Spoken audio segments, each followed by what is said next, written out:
Can I get some room? Can I get on? Oh, thank you. Thank you. Hi. Hi everyone. Welcome back to Chapo's YouTube channel. My name is Sabina. I am Chapo's mom. And this, of course, right here is our little sweet boy, Chapo. He's being a little antsy right now. I just came home from the grocery store, so he was by himself, and now he's like, Mom, I need your attention. I know. Can you relax? Okay, just relax. So I really wanted to kind of talk about our experience with IVDD. I wanted you guys to know a little bit more about it. I feel like it's something that's not talked about enough. And I wanted to share more light on it, honestly. And I had put up a question box on his Instagram to see if you guys had any questions. And I'm gonna try to answer them as I tell you what happened with us. And then if I didn't get to them, I'll get to them at the end. Hey, chill. Bruh, relax. Before we get started, I'm obviously not a medical professional. I just wanted to share our journey and what we did and what we're gonna be doing from now on that is going to help us and the things that did help us. Of course, if your dog is in this situation, go to your vet immediately. There's so many different types of cases of IVDD. We were lucky because ours was really mild, but I've heard some crazy stories about some very severe cases. So definitely go to your vet and make sure that they can check your dog out. I also want to say thank you to everyone that reached out to us. It was very, very heartwarming, but also it made me feel good to know that I kind of had a community with me and I felt like I wasn't alone in this. I just love seeing how much you guys love Chapo because he truly is like the center of our world. My husband and I are constantly like in awe of how perfect he is. He's just so funny and so cute, and right now he's breathing hard because he was outside for like 5 minutes. And he's just so like goofy, you know, but he's also such a good boy. He's so smart. So we love that you love him because we also love him so much, and I can't even imagine what I'm gonna do when he's not here anymore. Well, last weekend I was out of town. I went to go visit my husband because right now we're in the process of moving states, so he's out there before us getting everything situated. I was gone for the weekend and he stayed here with my sister who's now living with me, and he was going to be in his normal routine. So everything was going to be normal environment, normal feeding times, normal, like everything was normal. And the first day that I was gone, my sister had kind of let me know that he was like refusing to eat. And we kind of just brushed it off because he's a very sensitive and emotional boy. Sometimes when we leave him behind, he like becomes depressed, which is obviously harder to leave him, but he like legit just won't eat. Like he'll lose his appetite and he'll just be sad and he'll just kind of mope around and sleep all day. So we kind of just brushed it off as that's what it was. So he actually didn't even end up eating that entire day, which is crazy because usually if he starves himself all day, he'll end up eating at night, and he just didn't end up eating. Next day, he was able to go to Grandma and Grandpa's house for a little bit, and when he saw them, he got really excited. He loves them so much. So he got like some of his energy back, and he was excited and just wanted to like run around and play. So they ended up being able to feed him that day, and everything was totally fine. So we were like, all right, good, we're in the clear. He was just sad. He needed some time to like process the fact that mom and dad weren't with him. Can you just relax? Then the next morning at like 3:30 in the morning, my sister calls me and she's like, hey, Chapo threw up 6 times and like, I don't know what to do. And I was like, okay. I didn't know what to think. I was half asleep. I was like, great, here we go. Like, it's like my biggest fear that something happens to him while we're gone, because obviously like as much as like my family helps us with him, it's different when you're there for your own dog to like make sure they're good. I was like, all right, well, just like try to get him to go to sleep because I was gonna be home in literally like 5 hours. So I was like, just try to calm him down. Like, he'll be okay, you know. There was a lot of things running through my mind, but I was also just wondering, like, maybe because he hadn't ate the day before and then he ate a lot that next day, that maybe he just ate too much. And so he was regurgitating, which happens because when he overeats, he'll regurgitate. This guy kind of has free will, so if he's like still hungry, we will feed him. That was my thought process for the most part, and I was like, maybe he's just full and stressed out because we're not there. So not a good combination. This is literally what we deal with on a daily basis. Honey! When I got home that morning, he seemed totally fine. Like, he had the energy. He killed a bowl of food, like, no problem. So I was like, all right, we're in the clear. He's fine. He was just stressed out. It's not gonna happen again. We're hanging out. He goes outside to the backyard, and he's out there for a while. And usually I'm just assuming he's like sunbathing or, you know, just doing whatever the heck he does back there. So he comes back inside, and I see like foam on his mouth, and I was like, great. Like, he definitely threw up. He only gets that when he throws up. So I walk out there, and when I tell you, the freaking throw up was like this big. It was like all of his food. I have never seen that much throw up before come out of him. I was like, great, okay, we're going to the vet because clearly something is wrong. I had to adjust that because you need to see more of him. Clearly something is wrong. We need to go to the vet. So we go to the vet, and they're asking me all these questions. Has he gone into anything? How's his poops? Is he eating? Does he have energy? Blah, blah, blah. Literally everything is normal. When I tell you everything is normal, the only thing is that he can't keep his food down. And then like, he didn't eat that whole day. They're like, okay, well, you know, let's go check him out. They come back, they have no idea what it is. And the vet told me she didn't want to do like any kinds of scans because she wanted to give him a certain medication first, and she didn't want to go down that route because it was going to be expensive and yada yada yada. So they gave him an acid reflux pill and an anti-nausea pill, which to me kind of felt like it was kind of putting a band-aid on the issue, kind of hoping that it was going to fix it versus like actually figuring out what the actual problem was. They said, you know what, if he throws up on this anti-nausea pill, that means that there's something actually wrong and you need to come back.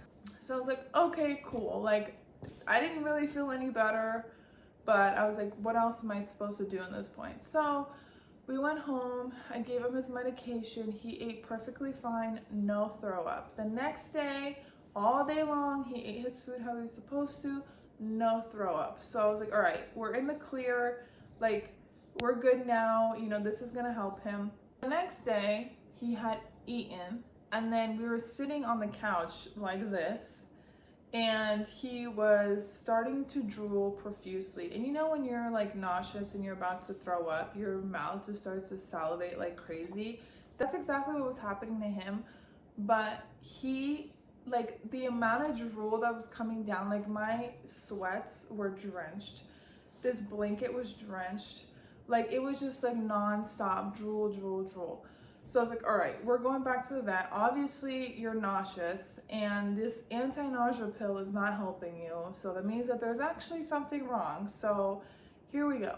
So we get there. By the time we checked in and got seen, within like 45 minutes, he threw up another 5 times. And I keep saying throw up, but it was more like regurgitation of his food. So it was just like his food with foam, which is common in Frenchies.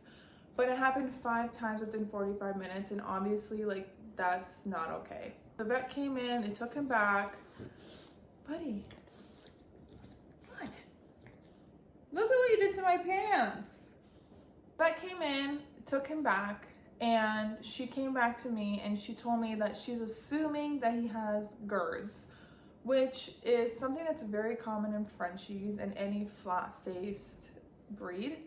And basically what it is, it's kind of like acid reflux, but when the food starts to come back up, it irritates the esophagus and it causes inflammation. So it's actually worse than acid reflux. Again, this was an assumption. She wasn't 100% sure. So she gave us medication, 2 prescriptions, and then I had to go pick up Pepsid from Walgreens to give him while he eats. After the vet, I had given him his medication. That night he was totally fine. Everything was normal. The next morning I woke up at 4 a.m. to give him his medication because it had to be like on a strict schedule every 8 hours. And he was laying on the floor, so I had him kind of just sit up, and I gave him the first one, and then 30 minutes later I gave him the second one, and then I picked him up onto my bed to cuddle for an hour before it was time for him to try to eat and take his Pepsid. Everything seemed to be normal. I didn't notice anything. I got up, I did my routine, I was going to go to the gym. He was sitting on the bed, and I was like, all right, let's go. And he wasn't moving, so I picked him up and put him on the floor. And then I was like, all right, like, let's go, buddy. Like, we gotta go. And he just wasn't moving. And I was like, okay, like, come on. I was like trying to get him to come to me because usually sometimes he could be stubborn, but he just wasn't moving. And then I noticed his front legs were trying to move, but his back legs weren't moving at all. And as soon as I saw that, I was like, shit, this guy has IVDD. Like, I knew immediately what it was, and I just started to panic. But like to myself, because I know that dogs can kind of feel your emotions, and so I didn't want him to freak out. I went over to him and I tried to like pick up his back legs to see if he would stand on them, and he wouldn't. He just fell right back down. I could tell he was confused, which broke my heart. I can't even tell you how hard it was to see him like that. He was just not like his normal self. I'm just laughing at him because look at him. I took him to the vet right away. Mind you, I had to carry him. He's 45 pounds, so I had to carry him from the car to the vet door, open the vet door, hold him as I'm checking in. We were sitting there waiting for a room, and obviously I had him on my lap, and he was just shaking like crazy, and I couldn't even keep it together anymore. I felt so bad. Like, you could just see in his eyes that he was not okay, and I think he was in pain. And he just like didn't know what was going on. We finally get into a vet room. They actually come by really quickly this time, which I was shocked. And they took him back, and she came back and she told me that it looked like he had IVDD, which I had already assumed. Some of you asked me what IVDD is. So basically it's a spinal, no, relax. Basically, IVDD is a spinal cord injury where your vertebra could shift, and then it could also lead to paralysis, which again is very common in Frenchies, and there's a few other breeds that it's common in. So she said she did a couple tests to see like if he can move his legs. He couldn't move them at all, but she did say that he could feel basically a tickle in his toes, which was a good sign. We were talking about what was next. She started telling me that she was going to give me medication, and then he had to be on strict crate rest. Mind you, I didn't know anything about recovery for IVDD, and I felt very like thrown off by the fact that she wanted him to just do a crate rest. My vet isn't very explanatory. She kind of just tells me like minimum information, which tends to get on my nerves, but she just said, keep him on crate rest for 7 days, give him these medications, and then come back. I was a little annoyed because I was like, well, I want to know what my options are. Like, what is crate rest gonna do for him? You know what I mean? Like, I didn't understand the concept of why crate rest was important at the time.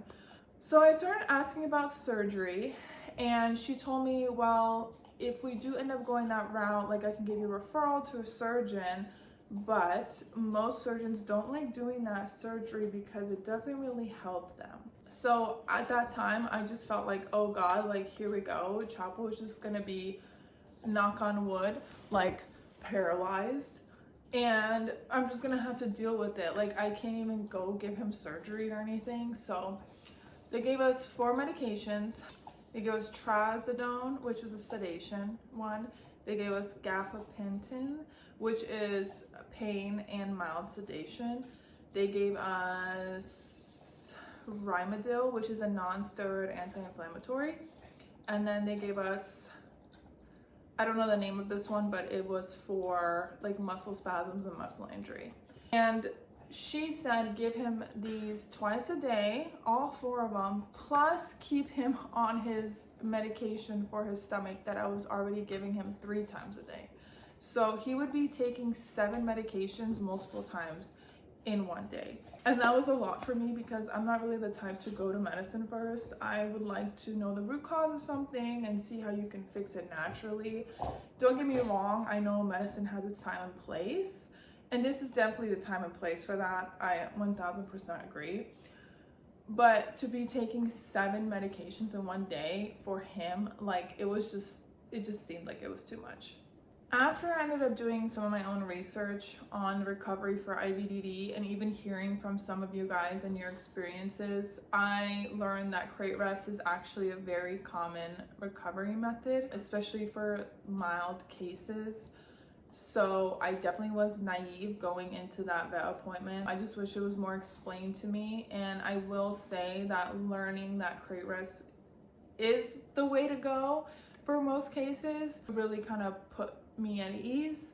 And also hearing your guys' stories about how your Frenchies had gone through the same thing and then they were totally fine after a few weeks of crate rest, like that made me feel so much better. I can't even tell you how much I was texting my husband like, oh, this person said this about their dog and this person said this and this person said that, and like it just made me feel so hopeful because I didn't even know like how we were gonna do this with him. Like obviously it's just scary for all of us, especially him, because he would have to relearn how to do basic things like go to the bathroom and like anything, you know. It was just very scary. So I will say thank you to everyone again who reached out and even told me their own stories, because holy crap, it made me feel so much better. It just made my mind like just calm down a little bit. Some of you also asked if he had to lose weight because weight could be an issue. I know a lot of you think Chapo's overweight. He's not overweight.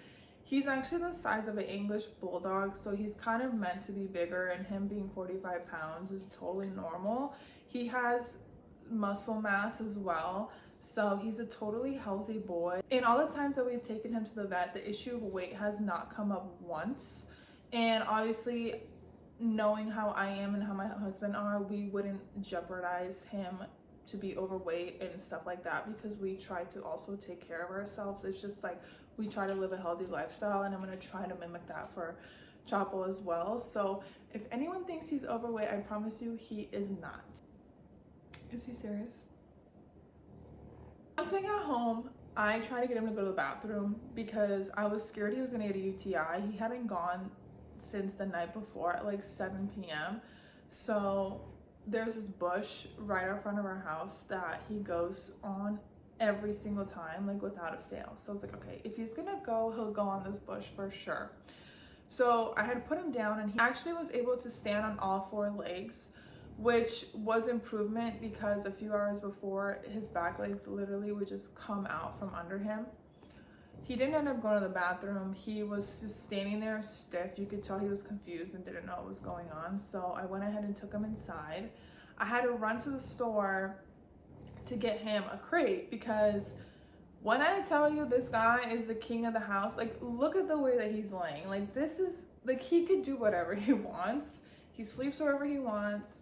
Like me and my husband always joke and say that if he literally SHIT'd in our mouth, it would be fine, because he could literally do whatever he wants. So he didn't even have a crate. I had to run and go get a crate. When I came home, I set it up and I put him in there, and he kind of just started to go to sleep, which I feel like he probably was exhausted. He didn't know what was going on. Going to the vet exhausts him. So he was able to sleep. I did notice throughout the day, like when he would try to like move or like get himself comfortable, he would use his back legs to kind of push off of. So obviously like those were really good signs, and I was just like, oh my god, like I hope he's fine. And I spent literally all day staring at him. Like I could not look away. My sister was like making comments like, he's fine, like leave him in the cage, like, but I couldn't. Like I was eating and I was just staring at him because I couldn't. I was scared to miss something. Basically refused to eat all day long, so giving his meds was definitely a challenge. I can honestly say I was not consistent with all of them. It's a lot. Like, again, 7 different medications multiple times a day. Like, his poor belly, you know, and he's not that big of a dog to be able to take all that medication in my opinion. Eventually, like at 7 p.m., he got some appetite, so he ate his food.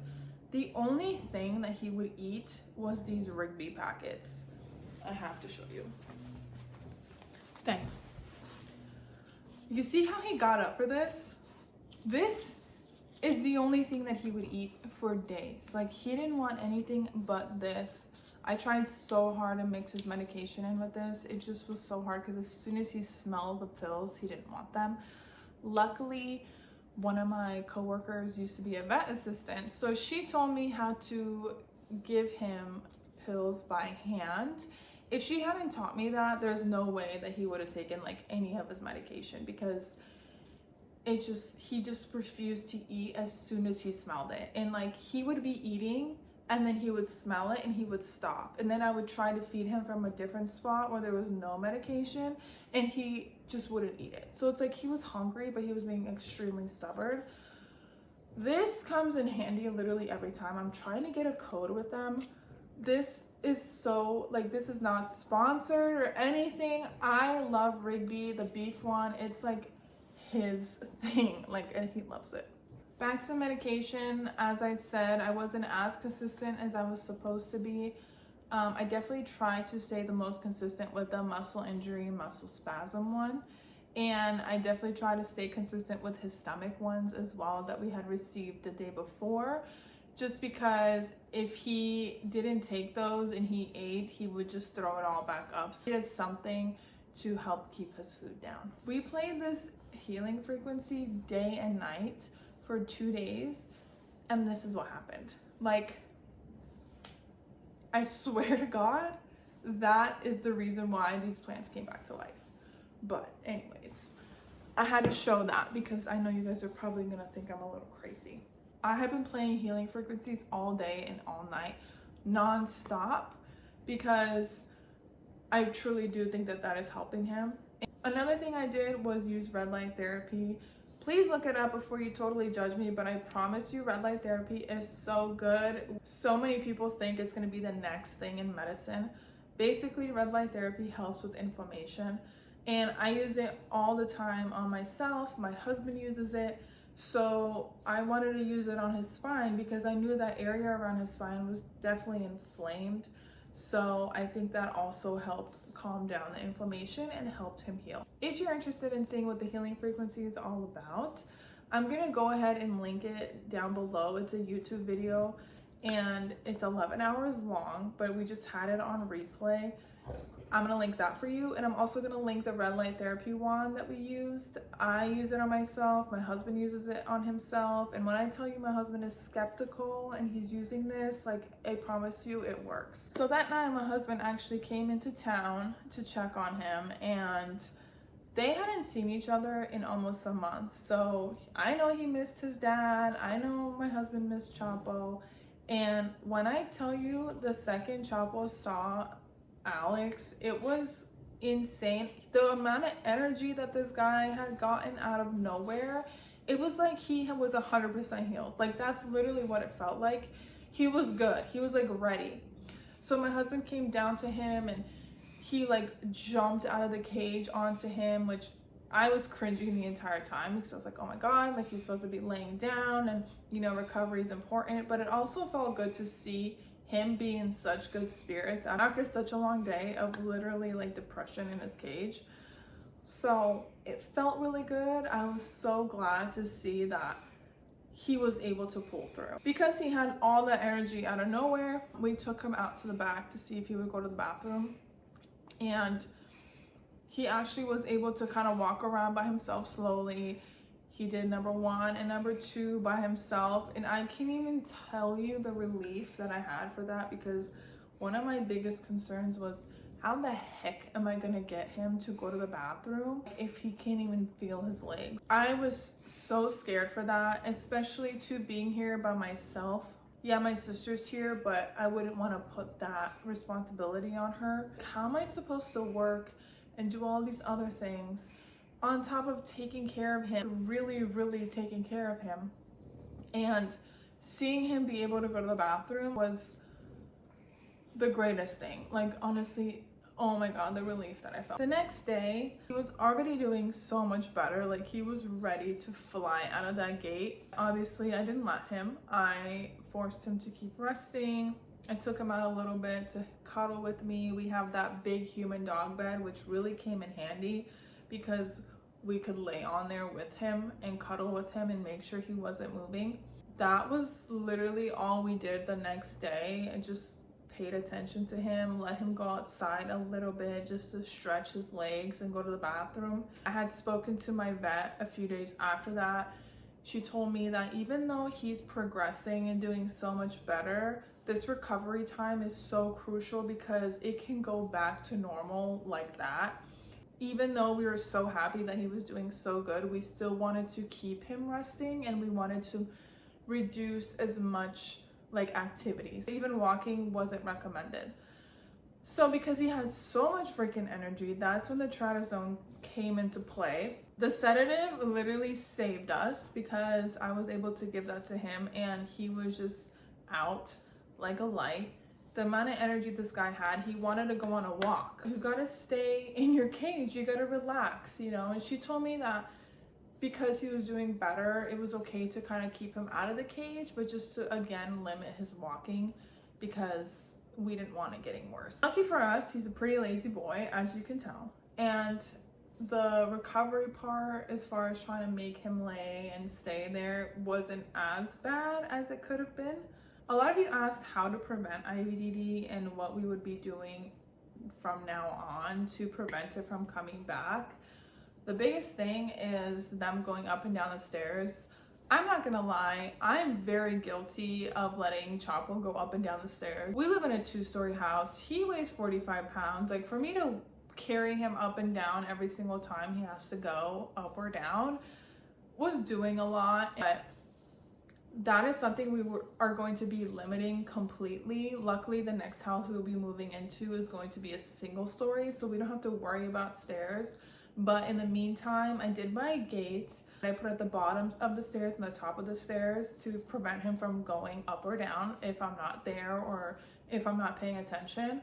That is like the #1 thing that we are going to be doing to stop from IVDD coming back. Another thing is that Frenchies shouldn't be jumping up and down from the couch or your bed, like no matter the height.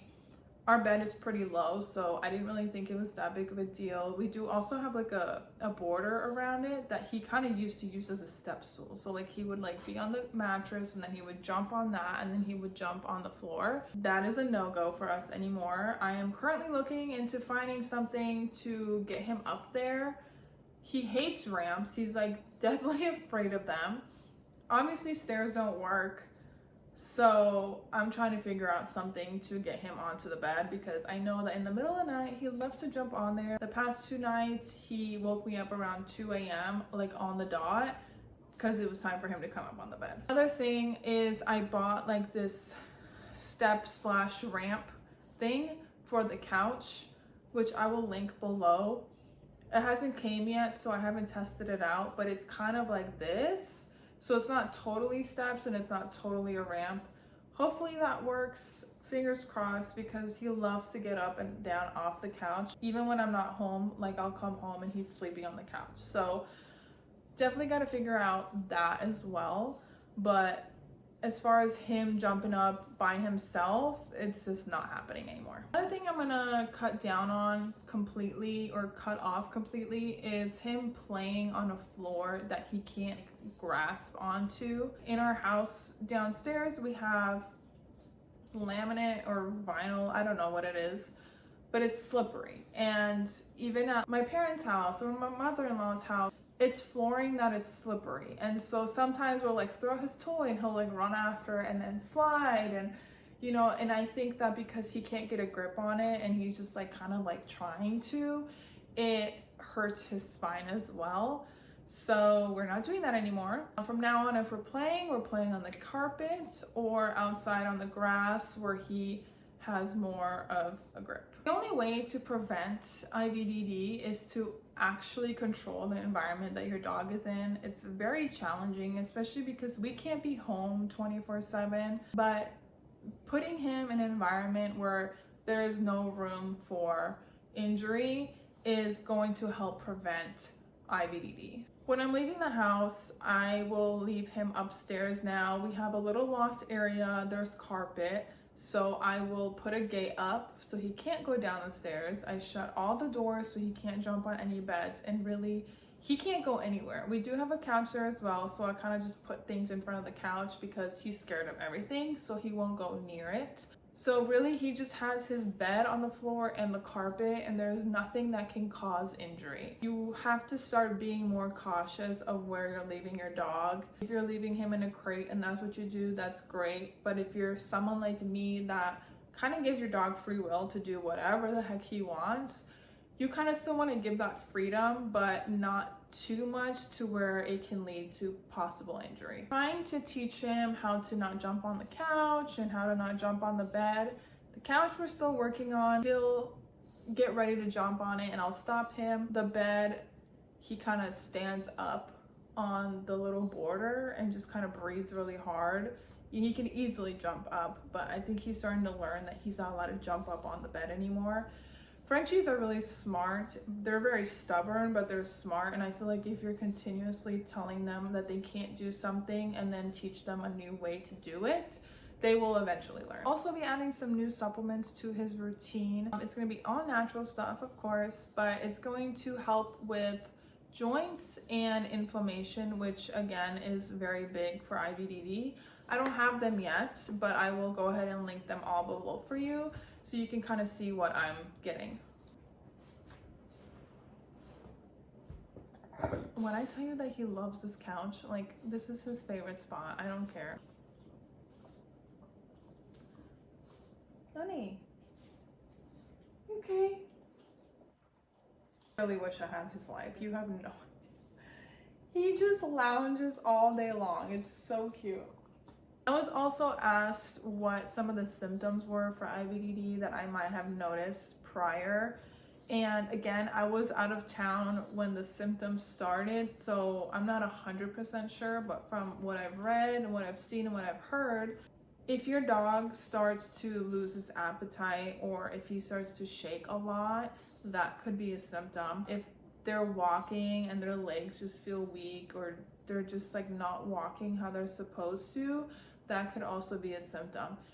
It also can happen on the front legs. I don't think it's as common, but it can happen on all four legs. What are you doing? Can you lay down? Just lay down. Oh, lay down. It's okay. Watch out for all four legs because it can happen to any legs. Looking back, I truly believe that his stomach issues were a symptom of IVDD. There's no way that all this stuff just happened as a coincidence. I did also do some research on it, and it did say that the dogs could have stomach issues from IVDD, so I'm truly convinced that that's what that came from. Part of me feels like we all kind of assume that IVDD comes out of nowhere. However, you have to kind of think about the things that you're letting your dog do on a daily basis and how it's actually just continuing to put a strain on their spine.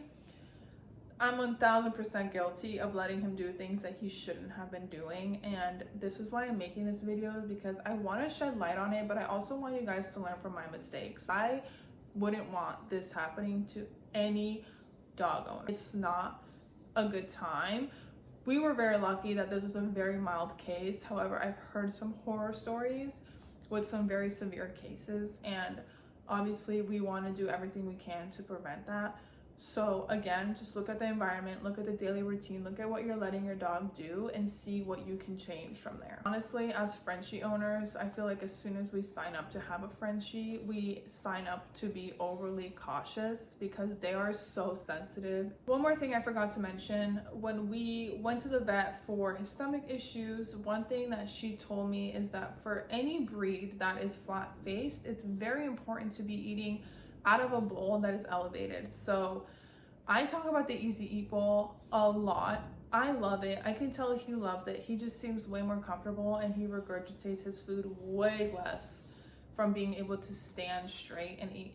So I'm gonna go ahead and link that down as well. And I'm also gonna link other options that I found on Amazon that are actually really neat as well. If your dog, especially flat-faced dog, is eating like bent down at the ground, you're not doing them any good. I hope I was able to answer everybody's questions, and I really do hope that you guys take my advice and remain cautious and do all the things to prevent this happening to your dog.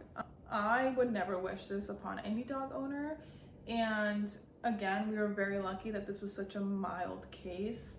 So do what you can and control their environment, and you will not have any problem. Somebody asked me if this was inevitable in Frenchies, and my answer is no.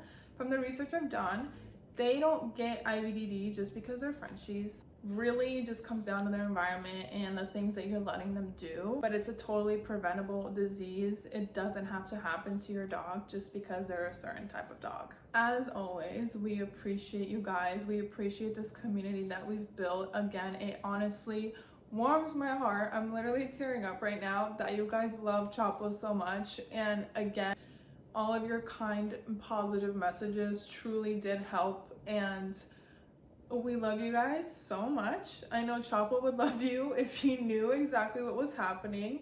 I tell him all the time that there's a huge amount of people that love him so much, and he has no idea what's going on. If only he knew that like 38,000 of you loved him, he would be so happy. But yeah, we love you guys. Thank you so much. Thank you for watching this video. I hope it was helpful. If you have any more questions or anything that I may have not answered, please go ahead and comment it below. I will definitely get back to you. And please, of course, like this video. We want this to be spread out to everybody because, again, this isn't talked about enough, and more people need to know about this disease and how they can stop it from happening. And of course, go ahead and subscribe. We're trying to build his little YouTube channel because we want to share more of his daily life and the things that he does, even though he spends 90% of his time lounging around. All right, Chapo, can you say bye? Can you say bye? Bye, guys. Bye, guys. We'll see you next time. Boy.